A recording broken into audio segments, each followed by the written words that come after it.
तहलका मचा है मीडिया और पेपर के द्वारा। बाबा आज 10वां दिन हो गया। एक छोटा सा बिरहा मैं गायक राजकुमार सरोज एंड पार्टी बाबा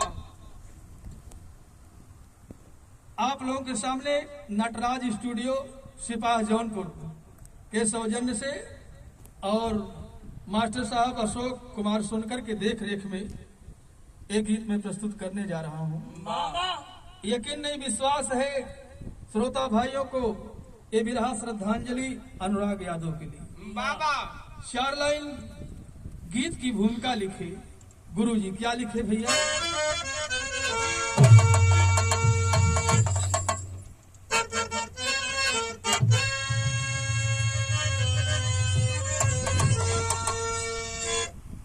कुदरत अरे कुदरत इस सबही के गढ़ी के संवर लेवा अमृत जहर कुल परोस लेब प्रकृति अचरा में अपने दुलार प्यार दे के सबही के ऊपर बसवले बधरती मानवता ऐसे हया खो गई है आखिर शर्म के लिए क्या बचा है। अरे समझदार सब शिव जगत तू है पागल समझदार सब ऐसे वो जगत तू है पागल और होगा वही जो विधाता रचा है।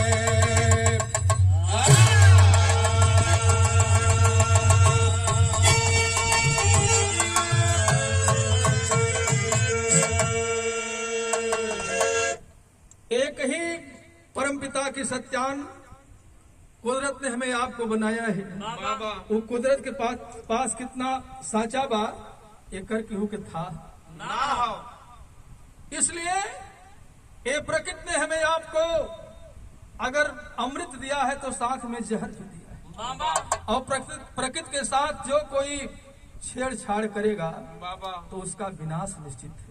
बाबा ये धरती माँ चाहे अमीर हो चाहे गरीब हो सबको अपने आंचल में सजो करके लालन और पालन करती है। लेकिन कहीं कहीं ऐसी घटना देखने और सुनने को मिलती है जो कि पूरे हिंदुस्तान के नौजवान के माताओं को बहनों को रूह को हिला करके रख देता है। हाय हाय हाय एक लाइन हमारे बिरहा के अंदर मास्टर साहब गजल का अंदाज हो। बाबा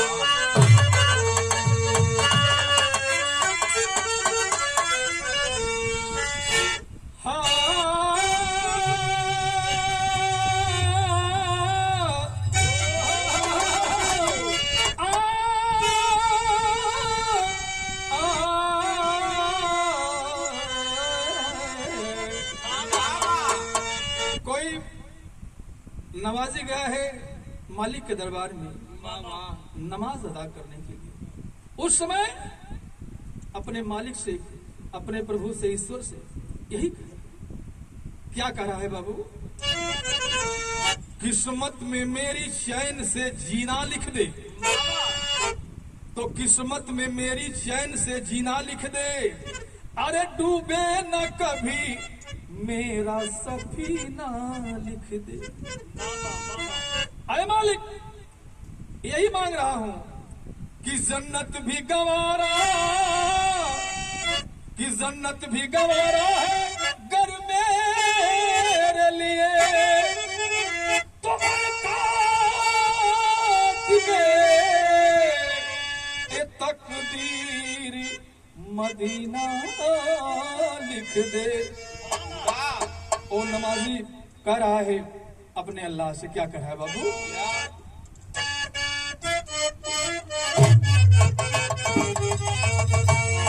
यही कह रहा है कि खालिक अदा करे तुम्हें आखिर नमाज की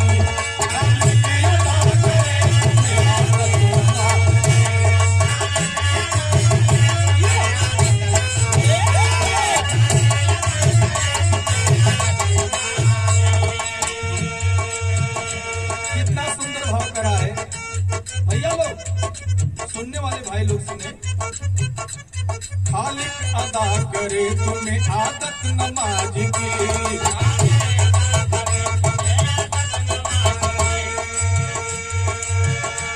खालिक अदा करे तुम्हें आदत नमाज की।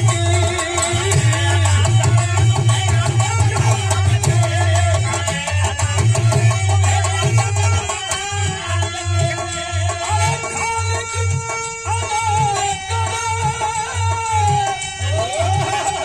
तुम्हें आदत नमाज की।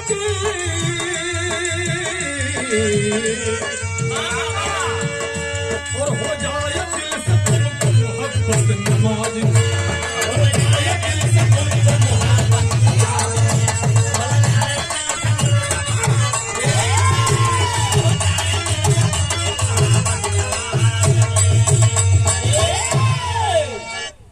बिरहा के अंदर एक छोटा सा गजल का झलक था, लेकिन लिखने वाले वो कवि की कलम डोल गई। आज समाज के बीच कैसी नफरत की बात फैली है। लिखने वाले गुरु ने लिखा, शीर्षक याद होगी, क्या लिखा बाबू?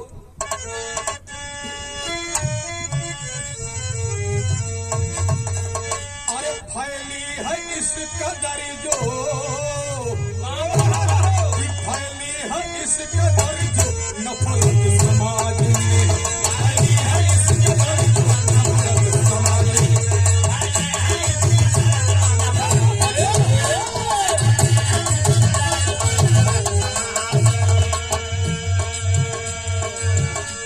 फैली है इस कदर जो नफरत समाज में,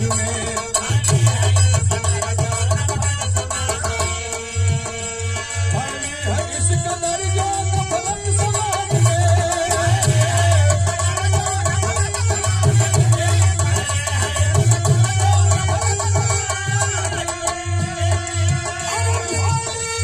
है इस कदर जो ये नफरत समाज में।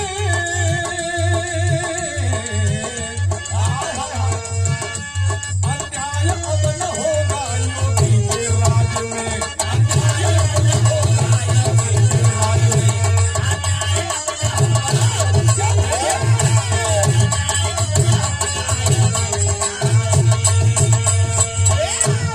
गौर करें हमारे श्रोता बंधु, ए शासन प्रशासन एक योगी और महात्मा की, और उस स्थल पर एक घटना घटती है अनिल बाबू, जे स्थल पर मुनि जमदग्नि जी का आश्रम है। और ऐसे पवित्र पावन स्थान पर अगर घटना घट जाए, वो भी सरेआम सुबह की, तो बाबा जी से, आदरणीय मुख्यमंत्री साहब से हम गायक कलाकारों का निवेदन है कि स्वयं आप इसकी समीक्षा करें।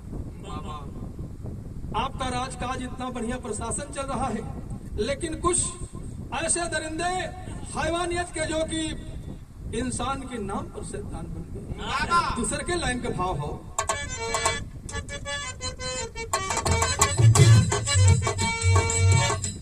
बाबा करे समीक्षा शासन के प्यार में, बाबा करे समीक्षा,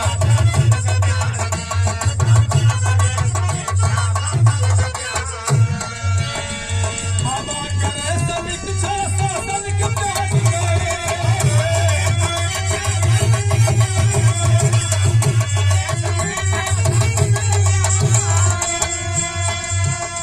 ये योगी बाबा करे समीक्षा इस शासन के प्यार में। बनते जो विघ्न बाधा बाबा के काज में, बनते जो विघ्न बाधा बाबा के काज में, बनते जो विघ्न।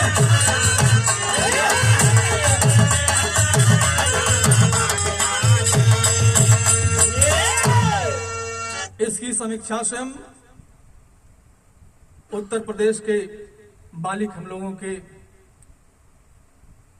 अन्नदाता, सबको समानता का भाव देने वाले बाबा योगी आदित्यनाथ जी मुख्यमंत्री साहब इसकी समीक्षा स्वयं करेंगे। बड़े अधिकारी हो चाहे छोटे अधिकारी, जो भी इस कांड में दोषी पाया जाएगा उसे उसकी सजा जरूर मिलेगी। अरे वाह। लेकिन घटना कहाँ को मास्टर साहब, एक पर्दा हल्का से उठा के दिया।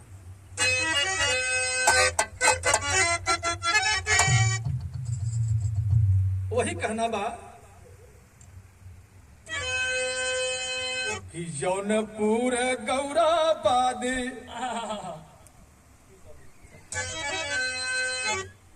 कि जौनपुर गौराबाद शाहपुर थानावा हो, अरे ग्राम कमरुद्दीनपुर के ये बाबू बाटे ई कहानिया। राम जी लाल ताके अरे बसल परिवार बाबू, दुनहुन के पीछे कुछ विवाद में जमीनिया। राम जस